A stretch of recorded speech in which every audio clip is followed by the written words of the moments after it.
सबको मेरा प्रणाम है, नमस्कार है प्यारे बच्चों। एएलपी टेक्नीशियन सुन घुन हो चुका है, जगह जगह से हवाएं उड़ के आ रही है कि ये वैकेंसी आ रही है।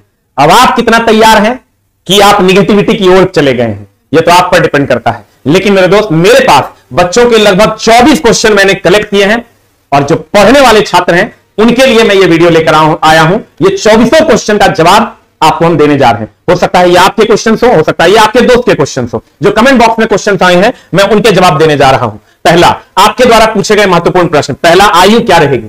आयु फिक्स है चला कि जनरल यूआर वालों का 30 साल रहेगा, उसी हिसाब से 33 साल रहेगा ओबीसी का, फिर उसी हिसाब से SC ST का जो रिजर्वेशन है वो रहेगा।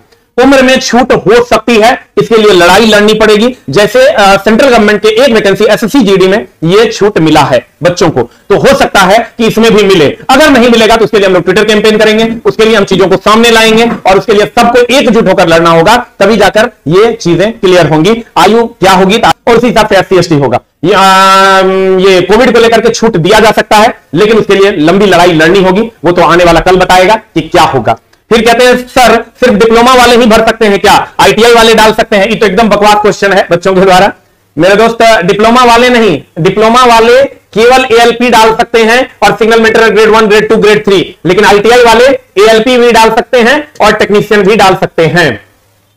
फिर आते हैं तीसरे सवाल की ओर, ALP पहले आएगा या RPF? मेरे दोस्त, RPF भी पहले आ सकता है, ALP भी पहले आ सकता है, दोनों में से कोई पहले आ सकता है। इसकी कोई संभावना कोई नहीं कह सकता कि क्या पहले आएगा, लेकिन बहुत ज्यादा संभावना है कि दोनों वैकेंसी आपको दे दिया जाए। क्योंकि मेरे दोस्त आपको भी पता कब आएगा, तो बहुत जल्द आपको यह देखने को मिलेगा, लेकिन कौन पहले आएगा इसकी भी कोई गारंटी नहीं है। लेकिन जब भी आएगा मेरे दोस्त तो दोनों आएगा, क्योंकि RPF भी लगभग 6 वर्षों से पेंडिंग पड़ा हुआ वैकेंसी है, इसलिए यह भी वैकेंसी आपको जल्द देखने को मिलेगी। कहते हैं सर RPF की भी बात करो, भर्ती की। RPF की भी भर्ती सर देनी ही देनी है, क्योंकि रेलवे भर्ती बोर्ड ने पिछले 6 साल में RPF रेल पुलिस फोर्स की वैकेंसी नहीं निकाली है और RPF के स्पेशल सम्मेलन में रेल मिनिस्टर ने यह कहा भी है कि इसकी बहाली जल्द से जल्द कराई जाएगी। फिर आते हैं हम अगले सवाल की ओर, PCM वाला टेक्नीशियन और लोको पायलट दोनों डाल सकता नहीं। PCM वाला टेक्नीशियन का कुछ पोस्ट डाल सकता है, वो है सिग्नल मेंटेनर ग्रेड 1, ग्रेड 2 और ग्रेड 3। मात्र यही 3 पोस्ट आप डाल सकते हैं। फिजिक्स, केमिस्ट्री, मैथ से जिन्होंने +2 किया है, ITI डिप्लोमा बीटेक नहीं किया है, उनकी बात हम कर रहे हैं। फिर आते हैं सर ITI वाले JEE में भी भर सकते हैं क्या? नहीं, ITI वाले JEE में नहीं भर सकते हैं, लेकिन JEE वाले जो है वो ITI में भर सकते हैं। जो बच्चे ITI किए हैं वो JEE के लिए अप्लाई नहीं कर सकते, लेकिन जो JEE किए यानी डिप्लोमा किए हुए वो ITI यानी ALP के लिए भर सकते हैं। फिर आते हैं ITI और डिप्लोमा दोनों किया क्या करें? तो मेरे दोस्त, जो लोग ITI और डिप्लोमा दोनों किए हैं, आप केवल ALP टेक्नीशियन के लिए सिर्फ ITI की डिग्री यूज कीजिएगा, डिप्लोमा की डिग्री को छोड़ दीजिएगा। क्योंकि अगर आप ITI की डिग्री पे दीजिएगा तो आपको ALP और टेक्नीशियन दोनों में मौका मिलेगा, जबकि डिप्लोमा की डिग्री अगर आप लगाते हैं तो सिर्फ और सिर्फ आपको ALP में मौका मिलेगा। इसलिए सिर्फ आप ITI वाली डिग्री यूज कीजिएगा। क्या ITI 2 साल वाले सभी ट्रेड वाले भर सकते हैं? हाँ सर, ITI 2 साल का ही होता है और 1 साल वाला भी होता है, तो ITI 2 साल वाले भी भर सकते हैं और 1 साल वाले भी भर सकते हैं। 1 साल वालों को टेक्नीशियन में कम पोस्ट मिलता है, जबकि 2 साल वाले को ड्राइवर और टेक्नीशियन दोनों में पोस्ट मिलता है।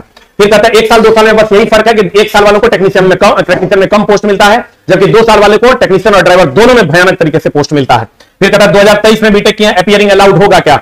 डिप्लोमा की कर रहे हैं अलाउड होगा क्या? ITI कर रहे हैं अलाउड होगा क्या? नहीं। अभी तक के अनुसार जो लोग ITI कंप्लीट कर लेंगे, जिस दिन वैकेंसी आएगी उससे 1 दिन पहले आपका ITI डिप्लोमा या बीटेक का डिग्री आ जाना चाहिए फाइनल, तभी आप एलिजिबल हैं। अगर आप 4th ईयर में है बीटेक में, 3rd ईयर में है डिप्लोमा में, 2nd ईयर में है ITI में, तो आप नहीं भर सकते जब तक आपका कंप्लीट नहीं हो जाता। मतलब जिस दिन वैकेंसी आएगी उसके 1 दिन पहले तक आपका डिग्री कंप्लीट होना चाहिए। 2023 में जो लोग बीटेक करेंगे, अगर 2023 में जब आप बीटेक फाइनल कर लीजिएगा, एग्जाम का रिजल्ट आ जाएगा, आपका फाइनल मार्कशीट आए नहीं आए बोर्ड से, लेकिन रिजल्ट आ जाएगा तो आप भर सकते हैं, चाहे वो ITI डिप्लोमा या बीटेक।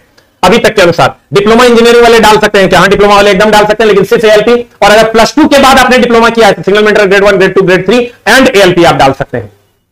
2021-23 वाले डाल सकते हैं क्या ITI? अगर मेरे दोस्त आपके एग्जाम हो जाने के बाद 2023 वालों का जुलाई अगस्त में एग्जाम होगा, 21-23 वालों का अगर जुलाई अगस्त में एग्जाम होगा, उसके बाद वैकेंसी आती है तो आप डाल सकते हैं। उससे पहले वैकेंसी आ जाएगी तो आप नहीं डाल सकते हैं, क्योंकि अपीयरिंग वाले अलाउड नहीं है। जिस दिन वैकेंसी आएगी उससे 1 दिन पहले आपका डिग्री कंप्लीट होना चाहिए।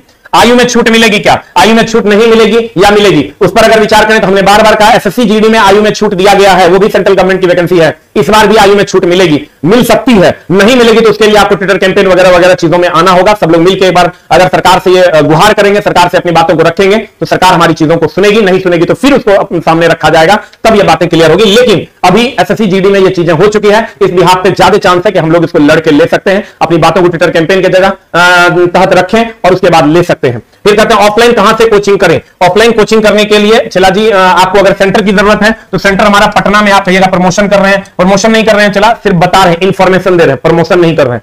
पटना में आइएगा, पटना में आप आ जाएगा बस स्टैंड या रेलवे जंक्शन आप उतरिएगा, वहां से आ जाएगा NIT Patna, national institute of technology Patna, वहां से आप मुसल्लापुर हाट आइए, मुसल्लापुर हाट में आप पूछ लीजिए एसके कैंपस, आपको बता देगा।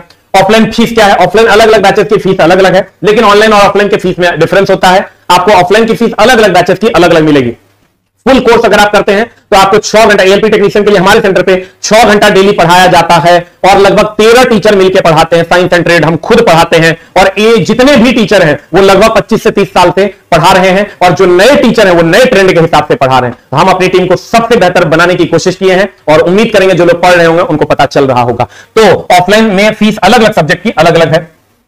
ऑनलाइन कैसे ज्वाइन करें? ऐप का नाम क्या है? ऑनलाइन अगर हम आप ज्वाइन करना चाहते हैं तो हमारा ऐप का नाम है आस ऑफिशियल क्लास के लिए, आस ऑफिशियल ये क्लास के लिए, और टेस्ट के लिए अगर कहिएगा, टेस्ट के लिए हमारा ऐप है जिसका नाम है big booster app, big booster app, big booster app, ये हमारा टेस्ट का ऐप है। और क्लास के लिए आप आस ऑफिशियल ऐप डाउनलोड करें, AASHOFFICIAL। फिर आते हैं कोपा ITI वाले डाल सकते हैं, कोपा फोपा ITI वाले नहीं डाल सकते हैं, ये ट्रेड वाले एलिजिबल नहीं है। फिर कहते हैं वेल्डर वाले एकदम डाल सकते हैं, वेल्डर वाले एलिजिबल है। आंख खराब है ALP या technician, only technician, ALP not allowed. आंख में जरा सा भी प्रॉब्लम है आप ALP नहीं डाल सकते, सिर्फ और सिर्फ टेक्नीशियन डाल सकते हैं। फिर कहते हैं क्लास हिंदी इंग्लिश दोनों में होती है, क्लास हिंदी इंग्लिश दोनों में होते हैं, मिक्स होता है, जिस हर वर्ड का इंग्लिश बता दिया जाता है और नॉर्मल जैसे अभी हम बात कर रहे हैं वैसे क्लास होती है। फिर कहते हैं आंख पर चश्मा लगा है ALP टेक्नीशियन, हम बोले बार बार कि आंख पर चश्मा लगा है, सिर्फ ALP नहीं होगा, सिर्फ टेक्नीशियन होगा। फिर जेई के कोर्स के बारे में, जेई के कोर्स जो है ऑलरेडी अवेलेबल है, आप जाइए और आस ऑफिशियल ऐप AASHOFFICIAL आस ऑफिशियल ऐप डाउनलोड कीजिए। डाउनलोड करके उस पर आपको जेई का 1299 में कोर्स मिल जाएगा और 1299 रुपए में कोर्स मिल जाएगा और जेई का ऑनलाइन में और 5100 रुपया में आपको ऑफ वेलकम है। पीसीएम वाले CBT 2 में टेक्नीशियन में क्या ले सकते हैं? चला CBT 2 में आप 2 पेपर चुन सकते हैं, या तो फिजिक्स मैथ चुनिए या नहीं तो इलेक्ट्रीशियन चुनिए, या तो फिजिक्स मैथ चुनिए या नहीं तो इलेक्ट्रीशियन, दोनों में से कोई एक आपको चुनना होगा। इलेक्ट्रीशियन इजीली सब जगह टीचर अवेलेबल होते हैं, आप उसको चुन के पढ़ सकते हैं। फिर कहते हैं अगर ALP अप्लाई करूं, अगर ALP अप्लाई करूं तो ALP अप्लाई करूं तो आप ALP अप्लाई कर सकते हैं, PCM वाले तो नहीं, ALP आप अप्लाई नहीं कर सकते हैं। ALP और टेक्नीशियन दोनों PCM वाले भर सकते हैं, यहां चला इसी का एक क्वेश्चन है। ALP आप अप्लाई नहीं कर सकते हैं PCM वाले, ALP और टेक्नीशियन दोनों भर सकते हैं, नहीं ALP नहीं भर सकते, केवल टेक्नीशियन भर सकते हैं। फिर आते हैं अगर ALP में नहीं हुआ तो टेक्नीशियन भर सकते हैं क्या? भर नहीं सकते हैं, ALP के बाद पोस्ट प्रेफरेंस में आपका टेक्नीशियन ले लेगा। अगर ALP में आप एलिजिबल नहीं हो पाइएगा या ALP में साइको में आप छट जाइएगा तो टेक्नीशियन आपको अपने आप ग्रांट हो जाएगा क्वालिफिकेशन के हिसाब से, अगर आप क्वालिफिकेशन के हिसाब से टेक्नीशियन के लिए एलिजिबल होइएगा तब। अब आप कहिएगा चला जी कि जिनको भी बैच की जरूरत हो, अगर आप हमसे या हमारी टीम से पढ़ना चाहते हैं तो मेरे एप्लीकेशन पे कोई धमाका ऑफर नहीं आएगा कभी, और ना ही हम किसी भी प्रकार का आपसे रिक्वेस्ट करेंगे। मेरा मानना है क्वालिटी को इतना ऊपर कर दो, इतना ऊपर कर दो, इतना ऊपर कर दो कि लोग आपसे जुड़ने की कोशिश करें, इसलिए हम अपनी क्वालिटी को मेंटेन करने की कोशिश करते हैं। अगर